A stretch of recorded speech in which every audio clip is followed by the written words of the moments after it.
Hello friends, नमस्कार, जोहार, स्वागत है आप सभी लोगों का मेरे यूट्यूब चैनल पर। तो फ्रेंड्स, आइए आज के इस वीडियो में हम लोग एक महान देशभक्त और शहीद पंडित चंद्रशेखर आज़ाद के बारे में थोड़ा बात कर लेते हैं।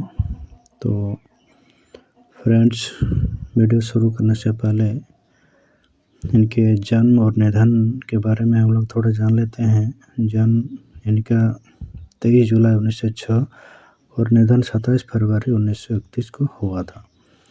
उपलब्धियों के बारे में थोड़ा बात करते हैं। भारतीय क्रांतिकारी काकोरी ट्रेन डकैती 1926, वायसराय की ट्रेन को उड़ाने का प्रयास 1926, लाला लाजपत राय की मौत का बदला लेने के लिए सैंडर्स पर गोलीबारी की 1928 में, भगत सिंह, सुखदेव और राजगुरु के साथ मिलकर हिंदुस्तान समाजवादी प्रजातंत्र सभा का गठन किया।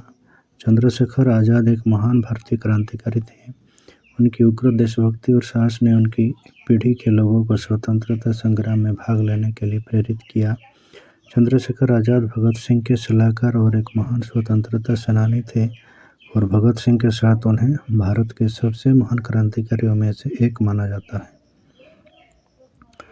उनके प्रारंभिक जीवन कुछ इस प्रकार था। चंद्रशेखर आज़ाद का जन्म 23 जुलाई 1906 को उत्तर प्रदेश के उन्नाव जिले के बदर गांव में हुआ था। उनके पिता पंडित सीताराम तिवारी और माता जगरानी थी। पंडित सीताराम तिवारी तत्कालीन अलीराजपुर की रियासत में सेवारत थे, वर्तमान में मध्य प्रदेश में स्थित है। और चंद्रशेखर आज़ाद का बचपन भावरा गांव में बीता। उनकी माता जगरानी देवी की जिद के कारण चंद्रशेखर आज़ाद को काशी विद्यापीठ में संस्कृत अध्ययन हेतु बनारस जाना पड़ा। क्रांतिकारी जीवन के बारे में भी हम लोग कुछ यहाँ पर बात करेंगे। चंद्रशेखर आज़ाद 1919 में अमृतसर में हुई जलियांवाला बाग हत्याकांड से बहुत आहत और परेशान हुए। सन 1921 में जब महात्मा गांधी ने असहयोग आंदोलन की शुरुआत की, तब चंद्रशेखर आज़ाद ने इस क्रांतिकारी गतिविधि में सक्रिय रूप से भाग लिया। उन्हें 15 साल की उम्र में ही पहली सजा मिली। चंद्रशेखर आज़ाद को क्रांतिकारी गतिविधियों में भाग लेने के लिए पकड़ा गया। जब मजिस्ट्रेट ने उनसे उनका नाम पूछा तो उन्होंने अपना नाम आज़ाद बताया। चंद्रशेखर आज़ाद को 15 कोड़ों की सजा सुनाई गई। चाबुक के हर एक प्रहार पर युवा चंद्रशेखर भारत माता की जय चिल्लाते थे। तब से चंद्रशेखर को आज़ाद की उपाधि प्राप्त हुई और वह आज़ाद के नाम से विख्यात हो गए। स्वतंत्रता आंदोलन में कार्यरत चंद्रशेखर आज़ाद ने कसम खाई थी कि वह ब्रिटिश सरकार के हाथों कभी भी गिरफ्तार नहीं होंगे और आज़ादी की मौत मरेंगे।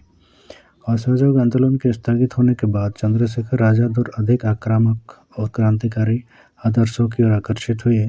उन्होंने किसी भी कीमत पर देश को आज़ादी दिलाने के लिए खुद को प्रतिबद्ध किया। चंद्रशेखर आज़ाद ने अपने सहयोगियों के साथ मिलकर ऐसे ब्रिटिश अधिकारियों को निशाना बनाया जो सामान्य लोगों और स्वतंत्रता सेनानियों के विरुद्ध दमनकारी नीतियों के लिए जाने जाते थे। चंद्रशेखर आज़ाद काकोरी ट्रेन डकैती 1926, वायसराय के ट्रेन को उड़ाने के प्रयास 1926 और लाहौर में लाला लाजपत राय की मौत का बदला लेने के लिए सैंडर्स को गोली मारने 1928 जैसी घटनाओं में शामिल थे।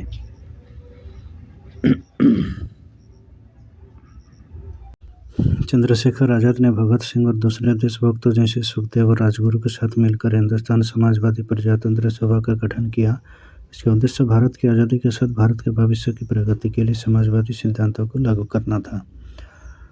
इनके मौत के बारे में भी हम लोग थोड़ा चर्चा करेंगे। अपनी क्रांतिकारी गतिविधियों से चंद्रशेखर आज़ाद ब्रिटिश पुलिस के लिए एक दहशत बन चुके थे। वह उनकी हिट लिस्ट में थे और ब्रिटिश सरकार किसी भी तरह उन्हें जिंदा या मुर्दा पकड़ना चाहती थी। 27 फरवरी 1931 को चंद्रशेखर आज़ाद इलाहाबाद के अल्फ्रेड पार्क में अपने 2 सहयोगियों से मिलने गए। उनके एक मुखबिर ने उनके साथ विश्वासघात किया और ब्रिटिश पुलिस को इसकी सूचना दे दी। पुलिस ने पार्क को चारों ओर से घेर लिया और चंद्रशेखर आज़ाद को आत्मसमर्पण का आदेश दिया। चंद्रशेखर आज़ाद ने अकेले ही वीरतापूर्वक लड़ते हुए 3 पुलिस वालों को मार गिराया, लेकिन जब उन्होंने स्वयं को घिरा हुआ पाया और बच निकलने का कोई रास्ता प्रतीत नहीं हुआ, तो भारत माता के इस वीर सपूत ने स्वयं को गोली मार ली। इस प्रकार उन्होंने कभी जिंदा न पकड़े जाने की अपनी प्रतिज्ञा का पालन किया। उनका नाम देश के बड़े क्रांतिकारियों में शुमार है और उनका सर्वोच्च बलिदान देश के युवाओं को सदैव प्रेरित करता है। तो फ्रेंड्स, ये थी हमारे महान क्रांतिकारी नेता और महान देशभक्त शहीद पंडित आज़ाद चंद्रशेखर की कुछ कहानियाँ जो मैंने आपको इस वीडियो में बताने की कोशिश की है। तो फ्रेंड्स, आई होप कि आप लोगों को ये वीडियो अच्छा लगा होगा। अगर अच्छा लगा हो तो प्लीज़ वीडियो को लाइक, कमेंट और सब्सक्राइब करना ना भूलिएगा।